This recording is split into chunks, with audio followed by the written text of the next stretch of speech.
छात्र छात्रों, आज हम अपने बीए पार्ट थर्ड के सेकंड पेपर आधुनिक यूरोप के इतिहास के अंतर्गत अपने नए टॉपिक पुनर्जागरण के बारे में बात करेंगे।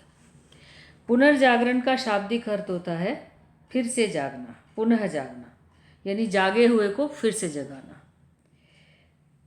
यहाँ हम इस पुनर्जागरण का तात्पर्य ये है कि खाली व्यक्ति को ही नींद से नहीं जगाना है, बल्कि संपूर्ण जो मानव जाति है, जो मानव समाज है, उसकी जो समस्त व्याख्या जो व्यवस्थाएं हैं, सामाजिक, आर्थिक, धार्मिक, राजनीतिक, उन सब व्यवस्थाओं के अंतर्गत एक नव चेतना, एक नई जागृति पैदा करना पुनर्जागरण का तात्पर्य है। 14 से 16वीं शताब्दी के मध्य यूरोप में जो एक नई चेतना, एक नई जागृति उत्पन्न हुई और जो मध्यकालीन अराजक या अंधकार का युग था, उसकी समाप्ति हुई और मानव के महत्व को जो पुनर्स्थापित किया गया, उस काल को यूरोप के इतिहास में पुनर्जागरण कहा जाता है। पुनर्जागरण का प्रारंभ इटली से हुआ और उसके बाद यह 16वीं शताब्दी तक पूरे यूरोप के अंदर फैल गया। पुनर्जागरण कोई अचानक घटी हुई घटना नहीं थी, बल्कि एक दीर्घकालीन प्रक्रिया का परिणाम था। यूरोप के अंदर जो धार्मिक, सामाजिक, राजनीतिक व्यवस्थाओं के अंदर जो कुंठाएं व्याप्त हो गई थी, जिनमें मनुष्य के महत्व को समाप्त कर दिया गया था, जहाँ चर्च का वर्चस्व इस प्रकार से स्थापित हो गया था, सामंतवाद का वर्चस्व इस प्रकार से स्थापित हो गया था कि राजनीतिक, सामाजिक, धार्मिक व आर्थिक व्यवस्थाएं छिन्न भिन्न होने लगी थी। ऐसे में एक दीर्घकालीन वैचारिक या परिवर्तन की प्रक्रिया के कारण मनुष्य के विकास में सामाजिक, राजनीतिक, आर्थिक, धार्मिक दृष्टिकोण से एक नए परिवर्तन का बोध हुआ। मध्य युग का अंत हुआ और मध्यकाल की समाप्ति और आधुनिक काल का प्रारंभ हुआ। इस प्रकार की व्यवस्थाएं उत्पन्न हुई जिन्होंने चर्च के वर्चस्व को समाप्त कर दिया और सामंतवाद को समाप्त कर दिया और एक नई व्यवस्थाएं प्रारंभ हुई जिसमें आधुनिक विज्ञान का एक महत्वपूर्ण योगदान था। यूरोप में पुनर्जागरण क्यों हुआ? यूरोप में ही क्यों हुआ और इटली में ही क्यों हुआ, यह प्रश्न भी आ सकता है हमारे दिमाग में। तो 12वीं-13वीं शताब्दी के अंदर अरब में जो शिक्षा के केंद्र थे, ज्ञान के जो केंद्र थे, उन ज्ञान के केंद्रों पर आक्रमण हुआ और उसके कारण जो विद्वान थे उनको नष्ट किया जाने लगा, इन स्कूलों को, इन शिक्षा के केंद्रों को समाप्त किया जाने लगा। तो जो विद्वान थे वो अपनी पुस्तकों को लेकर के, अपने ज्ञान को लेकर के भूमध्य सागर के माध्यम से मध्य एशिया से यूरोप की ओर यानी कि इटली पहुँचे और इटली के फ्लोरेंस में पहुंचकर जो अपने साथ वो ज्ञान लेकर के आए थे, उस ज्ञान ने इटली के लोगों को प्रेरित किया, जागृत किया और उसके कारण 14वीं शताब्दी में इटली पुनर्जागरण का प्रमुख केंद्र बना और धीरे धीरे इटली से यह पुनर्जागरण पूरे यूरोप में फैल गया। तो हम ये कह सकते हैं कि पुनर्जागरण एक बौद्धिक और उदार सांस्कृतिक आंदोलन था जिसमें प्राचीन यूरोप की प्रेरणा के आधार पर नए यूरोप का निर्माण हो रहा था। आलोचनात्मक और रचनात्मक अवधारणाएं जन्म ले रही थी। परिणाम स्वरूप मनुष्य मध्यकालीन बंधनों से मुक्त होकर स्वतंत्र चिंतन की ओर अग्रसर हुआ और मानव जीवन के विभिन्न पहलुओं का विकास हुआ।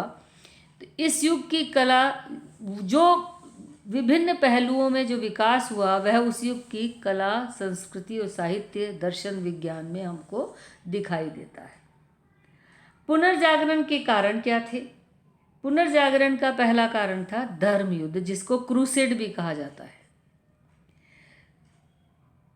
ईसाइयों का और मुसलमानों का, दोनों ही धर्मों का पवित्र धार्मिक स्थल था यरूशलेम। यरूशलेम इस्लाम का केंद्र भी माना जाता है और यरूशलेम ही वह स्थान था जहाँ ईसा मसीह का जन्म हुआ था। तो यरूशलेम को लेकर के मुसलमानों और ईसाइयों के मध्य एक लंबे समय तक युद्ध चला, जिसे धर्म युद्ध कहा गया। और इस धर्म युद्ध में यात्राओं तथा भौगोलिक अध्ययन को प्रोत्साहित किया गया और यूरोप के लोगों ने लंबी यात्राएं की। युद्ध में भाग लेने के कारण नए नए लोगों से ये लोग मिले, उनके विचारों से परिचित हुए, पूर्वी देशों की शक्ति से परिचित हुए, वैज्ञानिक खोजों से परिचित हुए। और इस तरीके से इस धर्म युद्ध में जो नवीन लोगों से मिलना, नवीन विचारों से मिलना, नवीन खोजों से मिलना के माध्यम से नए विचार, नए विश्वास और नई संस्थाओं की उत्पत्ति हुई और पुराने विश्वास, पुरानी संस्था और पुराने विचार समाप्त हुए और इसी के कारण पुनर्जागरण संपन्न हुआ। अगला कारण है सामंतवाद का पतन। मध्य धर्मयुद्ध के परिणाम स्वरूप और जनजागृति के कारण मध्यकालीन सामंती व्यवस्था पर गहरी चोट पड़ी और धीरे धीरे सामंतवादी व्यवस्था समाप्त होकर के राजतंत्र की नींव मजबूत हुई और सामंतवाद के पतन के साथ ही पुनर्जागरण प्रारंभ हुआ। वाणिज्य और व्यापार का प्रारंभ। जैसे जैसे पुनर्जागरण हुआ, यरूशलेम और एशियाई तटों के लोगों से आए लोगों से यूरोपीय लोगों का मिलना जुलना हुआ, उसके कारण व्यापार में और व्यापारिक कार्यों गतिविधियों में वृद्धि हुई। व्यापारिक कार्य और व्यापारिक गतिविधियों में वृद्धि होने से अनेक देशों से जो व्यापारिक संबंध स्थापित हुए, उन संबंधों के कारण विचारों और व्यवस्थाओं का आदान प्रदान यूरोप और एशियाई देशों के बीच में हुआ। और इन्हीं व्यापारिक संबंधों का परिणाम था कि इटली के अंदर फ्लोरेंस, वेनिस और मिलान में अंतर्राष्ट्रीय शहर बने, जहां व्यापार के प्रमुख केंद्र हुए और व्यापार के साथ साथ ज्ञान और विज्ञान का भी आदान प्रदान हुआ। अगला कारण था कुस्तुनतुनिया का पतन या ऑटोमन साम्राज्य का पतन। 1453 में कुस्तुनतुनिया का पतन हुआ। तुर्कों ने कुस्तुनतुनिया पर अधिकार कर लिया, जिसके कारण जो विद्वान थे, कलाकार थे, दार्शनिक थे, वैज्ञानिक थे, विचारक थे और लेखक थे, वे अपने ज्ञान और चिंतन को लेकर के इटली, जर्मनी और फ्रांस की ओर रवाना हो गए, जिसके कारण ये ज्ञान, ये चिंतन यूरोप में पहुंचा। और क्योंकि कुस्तुनतुनिया के ऊपर तुर्कों का अधिकार हो गया था और यूरोपीय मार्ग अवरुद्ध हो गए, इसलिए लोगों के द्वारा नए व्यापारिक मार्ग खोजे गए और इन नए व्यापारिक मार्गों की खोज ने भी पुनर्जागरण के चेतना के निर्माण में महत्वपूर्ण भूमिका निर्वाहित की। अगला कारण है भौगोलिक खोज। चीन में कुतुबनुमा के आविष्कार के बाद तथा जो ये मध्यकालीन समय में जो पुराने समुद्री मार्ग थे, उन पर समुद्री डाकुओं का असर होने के कारण, उनका प्रभाव होने के कारण पुर्तगाल और स्पेन के साहसी नाविकों ने नवीन जल मार्गों को खोजने की कोशिश की। 1492 में कोलंबस ने अमेरिका के तट की खोज की। 1498 में वास्को डी गामा ने केप ऑफ गुड होप होते हुए भारत के कालीकट पहुंचकर एक नए मार्ग की खोज की। इसी तरीके से नवीन मार्गों की खोज होती रही और नवीन ज्ञान और नवीन व्यवस्था और विभिन्न देशों के साथ जो व्यापारिक और वैचारिक चीज़ों का आदान प्रदान हुआ, उससे मानव की चिंतन शक्ति का विकास हुआ, उसकी क्षमता और आत्मविश्वास में वृद्धि हुई। अगला कारण है कागज और मुद्रा प्रणाली। कागज और मुद्रा प्रणाली के आविष्कार अरब में हुआ और उसकी सहायता से यूरोप वासियों ने कागज बनाने की कला सीखी। हालांकि इसका सबसे पहले आविष्कार चीन में हुआ था। जर्मनी के जॉन गुटेनबर्ग ने सबसे पहले प्रिंटिंग प्रेस का आविष्कार किया और उसके बाद सारे यूरोप में कागज का और प्रिंट का प्रयोग होने लगा। तो इस तरीके से इस मुद्रा प्रणाली के विकास के कारण और कागज के विकास के कारण जो ज्ञान पर विशिष्ट व्यक्तियों का एकाधिकार था वह समाप्त हुआ। पुस्तकों के माध्यम से ज्ञान आम लोगों तक पहुंचा और अब पुस्तक किसी को गुमराह नहीं कर सकती, उसके अंदर जो लिखा है वही लिखा है। तो इसलिए पुस्तकें सबके लिए सर्वसुलभ हुई, जनता की भाषा के अंदर इनका मुद्रण प्रारंभ हुआ, जिसके कारण ज्ञान आम जनता तक पहुंचना शुरू हो गया था और यह पुनर्जागरण का एक कारण बना। मंगोल साम्राज्य के उदय पुनर्जागरण का एक महत्वपूर्ण कारण रहा, क्योंकि 13वीं शताब्दी में कुबलई खान ने मध्य एशिया में एक विशाल साम्राज्य की स्थापना की, जिसमें रोम, पोलैंड, हंगरी आदि भी शामिल थे और इस तरीके से पूर्व और पश्चिम के धर्म प्रचार और व्यापारियों का केंद्र यह बन गया। शिक्षा व साहित्य के विकास ने भी यूरोप में अनेक विश्वविद्यालयों की स्थापना की। स्पेन के कार्डोवा विश्वविद्यालय में यूरोप में नए विचारों का प्रयास हुआ। इन विश्वविद्यालयों के जो प्रमुख साहित्यकार थे, दांते, पेट्रार्क, मूर, इन्होंने प्राचीन ग्रंथों का अनेक भाषाओं में अनुवाद किया और लोगों तक उस ज्ञान को पहुंचाया। अभी हमने बात की थी कि यह पुनर्जागरण इटली में ही क्यों हुआ।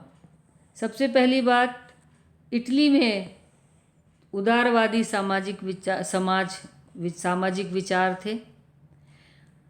इटली क्योंकि भूमध्य सागर के बिल्कुल ऊपर स्थित है, तो यह एक प्रमुख व्यापारिक केंद्र था, जिसके कारण फ्लोरेंस, मिलान जैसे जो देश हैं वो प्रमुख व्यापारिक केंद्र बने। इटली की जो भौगोलिक स्थिति थी वह बहुत ही महत्वपूर्ण थी। भूमध्य सागर के मध्य में स्थित होने के कारण यह व्यापारिक केंद्र बन पाया और इसकी भौतिक संपन्नता और सांस्कृतिक संपन्नता इसी की वजह से हुई। और इटली वैसे भी रोमन साम्राज्य का जन्मस्थल था, इसके कारण भी इटली में सांस्कृतिक चेतना पहले आई। कैथोलिक धर्म के पोप का निवास भी रोम में था, इसके कारण पोप पुनर्जागरण की भावना से प्रभावित हुए और उसके कारण भी बहुत सारी यूनानी पांडुलिपियों का लैटिन भाषा में अनुवाद हुआ, जिसकी वजह से भी यह पुनर्जागरण इटली में ही संभव हुआ। इटली के अंदर धर्म और धर्म से प्रभावित जो शिक्षा थी उसके स्थान पर अब लौकिक शिक्षा पर बल दिया गया। व्यावसायिक ज्ञान और भौगोलिक ज्ञान को शिक्षा में महत्वपूर्ण स्थान दिया गया। इसीलिए और कुस्तुनतुनिया का पतन होने के कारण भी इटली के अंदर ही पुनर्जागरण हुआ। पुनर्जागरण के पश्चात जो महत्वपूर्ण सिद्धांत प्रतिपादित हुए उनमें सबसे पहला सिद्धांत है मानवतावाद। पुनर्जागरण से पहले प्रत्येक राजनीतिक, सामाजिक, आर्थिक, धार्मिक चिंतन का केंद्र चर्च और धर्म हुआ करता था। यानी पृथ्वी जो कि ग्रह है उसको कहा गया कि पृथ्वी केंद्र में है और सारे ग्रह नक्षत्र पृथ्वी के चारों तरफ चक्कर काटते हैं, क्योंकि चर्च ने इसकी ऐसी व्याख्या की थी।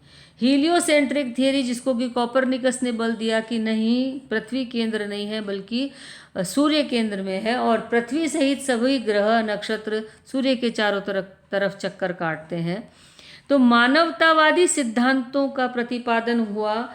चित्रकला हो, साहित्य हो, दर्शन हो, सामाजिक चिंतन हो, राजनीतिक चिंतन हो, उसके अंदर मनुष्य को महत्व दिया गया।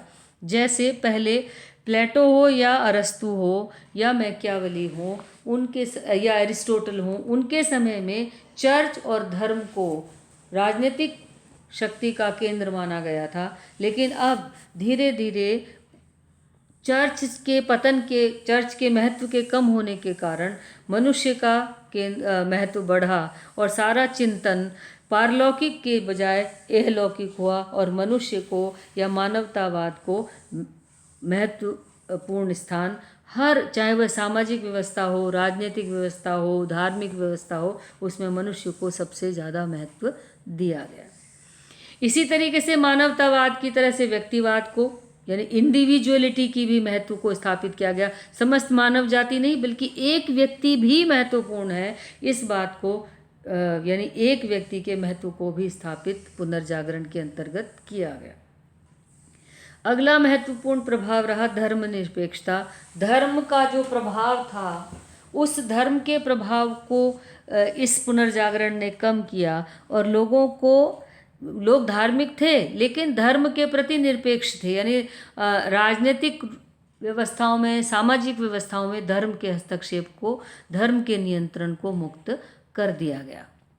साहित्यिक मनोभाव में जिज्ञासा और खोज की दृष्टि स्थापित की गई। यानी जिज्ञासाओं के आधार पर और जो मनुष्य की खोजी प्रवृत्ति है उस पर आधारित साहित्य का निर्माण होने लगा। सहज सौंदर्य की उपासना की गई। जो कला है, चित्रकला हो या मूर्ति कला हो, उसमें मानव सौंदर्य, मानव शरीर सौष्ठव पर विशेष बल दिया गया। इमारतों के निर्माण में भी सहज सौंदर्य पर बल दिया गया। जो गोथिक चित्रकला थी उसके स्थान पर सहज सौंदर्य को स्थापित किया गया। पुनर्जागरण का एक सबसे महत्वपूर्ण प्रभाव पड़ा कि एक नए वर्ग का उदय हुआ जिसे मध्यम वर्ग कहा जाता है। इससे पहले कुलीन वर्ग या प्रजा यानी निम्न वर्ग और उच्च वर्ग हुआ करता था। पहली बार एक पढ़ा लिखा शिक्षित वर्ग आया और उस वर्ग के प्रभुत्व के कारण राजनीतिक, सामाजिक, आर्थिक जो सिद्धांत थे उनके अंदर महत्वपूर्ण ही नहीं बल्कि ये कहना चाहिए आमूलचूल परिवर्तन हुए। पुनर्जागरण के कारण बहुमुखी प्रतिभाओं का विकास हुआ। जैसे लियोनार्डो दा विंची, जो कि एक चित्रकार तो था ही, उसके साथ साथ वह एक मूर्तिकार और गणितज्ञ भी था। और वनस्पति शास्त्र का विज्ञाता जो था वो मानव शरीर का भी विशेषज्ञ था। माइकल एंजेलो एक चित्रकार भी था और मूर्तिकार भी था तथा इंजीनियर भी था। और इसी के साथ बौद्धिकता पर सिद्धांतों के लिए बल दिया गया। तर्क को सबसे ज़्यादा महत्वपूर्ण दिया गया। तार्किकता के आधार पर सिद्धांतों, तार्किकता और बौद्धिकता के आधार पर सिद्धांतों और व्यवस्थाओं को जन्म दिया गया। पुनर्जागरण का प्रभाव हमें साहित्य में दिखाई देता है, कला में दिखाई देता है, चित्रकला में दिखाई देता है, स्थापत्य कला में दिखाई देता है, मूर्ति कला, संगीत और विज्ञान के क्षेत्र में, भौगोलिक खोजों के क्षेत्र में, सामाजिक, धार्मिक और राजनीतिक जीवन में हमें पुनर्जागरण का स्पष्ट रूप से प्रभाव दिखाई देता है। जैसे साहित्य के क्षेत्र में अब धार्मिक साहित्य के स्थान पर मानव जीवन के संबंध में, मानव की भावनाओं के संबंध में, जनसाधारण के ऊपर साहित्य की रचना होने लगी। और खाली रोमन या लैटिन भाषा ही नहीं बल्कि अंग्रेजी, Italian, German, France, Spanish, Swedish भाषा में भी साहित्य यानी जो स्थानीय भाषाएं थी उनके अंतर्गत भी साहित्य का सृजन होने लगा, साहित्य का विकास होने लगा। कला के क्षेत्र में हम ये देखते हैं कि चाहे वो चित्रकला हो, स्थापत्य कला हो या मूर्ति कला हो, उन सब में मनुष्य और मानवीय शरीर की भावनाएं और शारीरिक सौष्ठव को महत्व मिला। गोथिक परंपरा या जिसे हम प्राचीन रोमन और यूनानी शैली कह सकते हैं, उन सब को के स्थान पर मानववादी दृष्टिकोण, मानववादी जो विचार हैं वो हमें दिखाई देते हैं। इनमें अब श्रृंगार, सज्जा, अलंकरण और स्तंभों की प्रधानता होने लगी। बहुत ज़्यादा स्वतंत्र रंगों का चयन होने लगा। मूर्ति कला के अंदर शारीरिक सौष्ठव को विशेष महत्व मिलने लगा। संगीत के अंदर आधुनिक ओपेरा का जन्म इसी काल में हुआ। विज्ञान के क्षेत्र में नई नई खोजें हुई, जिनमें चाहे वो कोपरनिकस का हीलियोसेंट्रिक थ्योरी या सूर्य सिद्धांत हो, या न्यूटन का गुरुत्वाकर्षण सिद्धांत हो, या गैलीलियो के टेलीस्कोप का आविष्कार हो, नीदरलैंड के जो केवे सीरिलियन ने शल्य चिकित्सक का गहन अध्ययन किया, या फिर जर्मनी के गुटनबर्ग के प्रिंटिंग प्रेस का आविष्कार हुआ हो, तो विज्ञान के क्षेत्र में भी नित नई खोजें हो रही थी। भौगोलिक खोजों में जैसे अफ्रीका के तट खोजे गए, भारत का नया रास्ता खोजा गया, अमेरिका को खोजा गया, और इस तरीके से जो नई खोजें थी, भौगोलिक खोजें, उसने अंतर्राष्ट्रीय व्यापार के साथ साथ उपनिवेशवाद के आधार को भी तैयार किया। सामाजिक दृष्टिकोण से मनुष्य के महत्व को स्थापित करते हुए जो सामाजिक संस्थाएं थीं, उन संस्थाओं के मूल्यों में परिवर्तन हुआ और मनुष्य के महत्व को स्थापित किया गया। धर्म के अंदर सबसे बड़ा परिवर्तन ये हुआ कि धर्म में हर चीज को अंधविश्वास या रूढ़ी या आस्था के कारण नहीं माना गया, बल्कि हर चीज को तर्क की कसौटी पर कसा जाने लगा, जिसके कारण जीवन पर धर्म की पकड़ ढीली होने लगी। राजनीतिक जीवन में हम ये देखते हैं कि सामंतवाद का पतन हुआ और शक्तिशाली राष्ट्रों का निर्माण हुआ।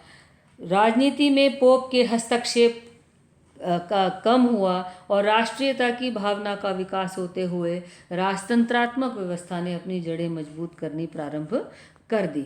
इस प्रकार हम ये देखते हैं कि यूरोप के इतिहास में पुनर्जागरण ने एक बहुत ही महत्वपूर्ण परिवर्तनशील क्रांतिकारी युग का सूत्रपात किया।